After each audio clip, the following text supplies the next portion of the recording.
Korean Tales, The Boxed-Up Governor. A certain literary official was at one time governor of the city of Gyeongju. Whenever he visited the mayor of the palace, it was his custom, upon seeing the dancing girls, to tap them on the head with his pipe and say, "These girls are devils, ogres, goblins. How can you tolerate them in your presence?" Naturally, those who heard this began to dislike him, and the mayor himself began to detest his behavior and manners. He sent a secret message to the dancing girls, saying, "If any of you, by any means whatever, can deceive this governor and put him to shame, I will reward you most richly."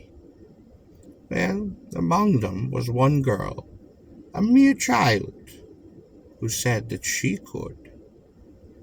The governor resided in the court of the city where the Confucian temple was, and he had but one servant with him, a young lad. The dancing girl who had decided to snare him, and in the dress of a common woman of the town, used frequently to go by the main gateway of the temple, and in going would call the governor's boy to her. Sometimes she showed her profile, and sometimes she showed her whole form, and as she stood in the gateway, the boy would go out to her, and she would speak to him for a moment or two, and then go. She came sometimes once a day, sometimes twice, and this she kept up for a long time. The governor at last inquired of the boy as to who this woman was that came so frequently to call upon him. "She is my sister," said the boy. "Her husband went away on a peddling round a year or so ago, and has not yet returned. Consequently, she has no one else to help her, so she frequently calls and converses with me." One evening, when the boy had gone to eat his meal, and the governor was alone, the woman came to the main gateway and called for the boy. His Excellency answered for him and invited her in, and when she came, she blushed and appeared very different, standing modestly aside. The governor spoke, saying, "My boy is absent just now, but I would like a smoke. Go and get a light for my pipe, would you please?" She brought the light and said, "Sit down too, and smoke a little, won't you?" She replied, "Oh, how could I dare do such a thing?" And he said, "There is no one else here now, so never you mind." There being no help for it, she did as he bade her, and smoked a little. He felt his heart suddenly begin to incline in her favor, and said, "I have seen many a beautiful woman, but I surely think that you are the prettiest of them all. Once seeing you, I have quite forgotten how to eat or how to sleep. Could you not come to me to live here?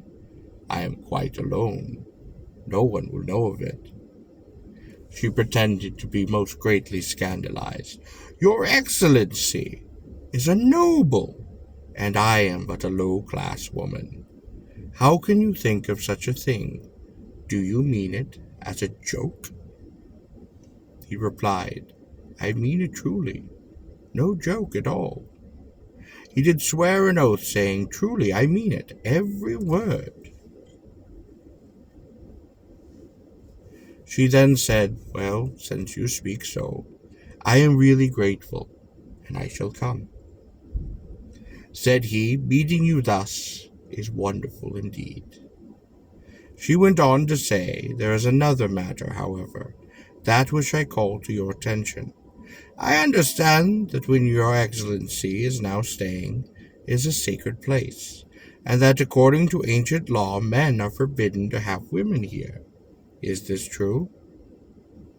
The governor did clap her shoulder and said, Well, really now, how is it that you know of this?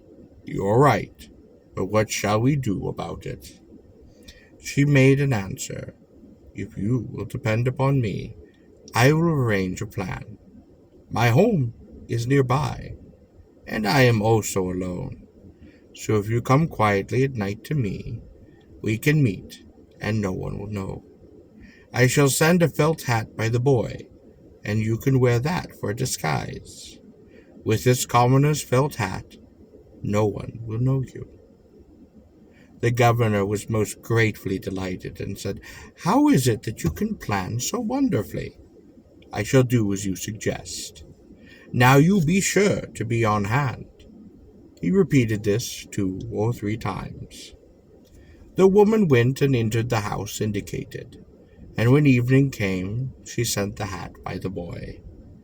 The governor did arrive as agreed, and she received him, lit the lamp, and brought him refreshments and drink. They talked, and they did drink together, and he called her to come to him. The woman hesitated for a moment, when suddenly there was a call heard from the outside. A great disturbance took place. She bent her head to listen, and then gave a great cry of alarm. That is the voice of my husband, who has come. It is most unfortunate, and so had this miserable wretch apportioned my lot. He is the most despicable among mortals. For murder and arson he has no equal. 3 years ago he left me, and I did take another husband, and we'd had nothing to do with each other since. I can't not imagine why he should come now. Oh, he is evidently very drunk too, from the sound of his voice. Your Excellency has really fallen into a terrible plight. Whatever shall I do? The woman went out and then answered, saying, Who comes thus at midnight to make such a disturbance? The voice called out in reply, Don't you know my voice? Why don't you open the door? She then answered, saying, Are you not Cholo, which means brass tiger? And have we not separated for good years ago? Why have you come? The voice from without answered back, Your leaving me and taking another man has always been a matter of deepest resentment upon my part. I have something special to say to you. And he pounded the door open, and did come thundering inside. The woman did rush back into the room, saying, Your Excellency must escape in some way or other. In such a little thatched hut, there was no place possible for concealment, but an empty rice box only. Please get into this, she said.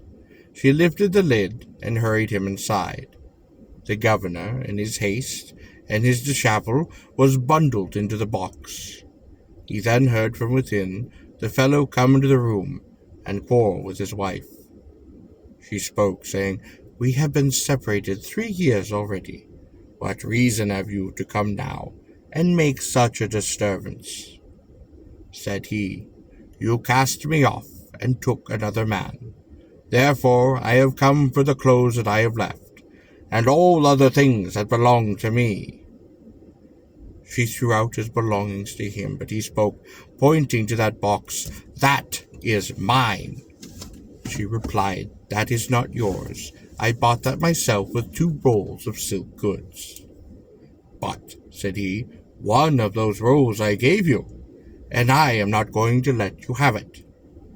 Oh, even though you did give it, do you mean to say that for 1 roll of silk you will carry away this box?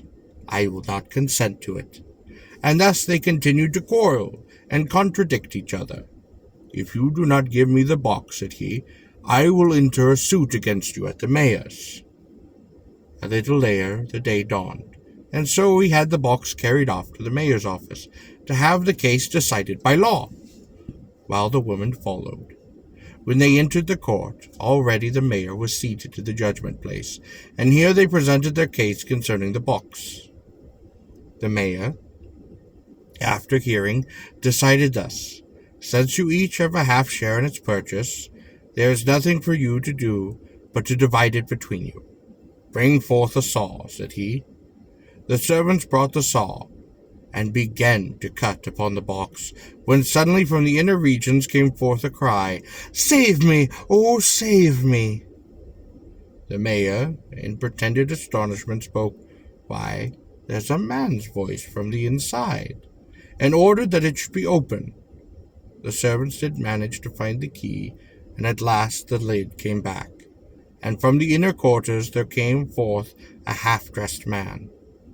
Upon seeing him, the whole palace was put into convulsions of laughter, for it was none other than the governor. "How is it that your excellency finds yourself in this box in this unaccountable way?" asked the mayor. "Please come out." The governor, huddling himself together as well as he could, climbed on to the open veranda. He held his head down and nearly did die for shame. The mayor, who began to split his sides with laughter, ordered clothes to be brought, and the first thing that came was a woman's green dress coat. The governor hastily turned it inside out and slipped it on. He made a dash for his quarters upon the Confucian temple. That day he left the palace, never to return.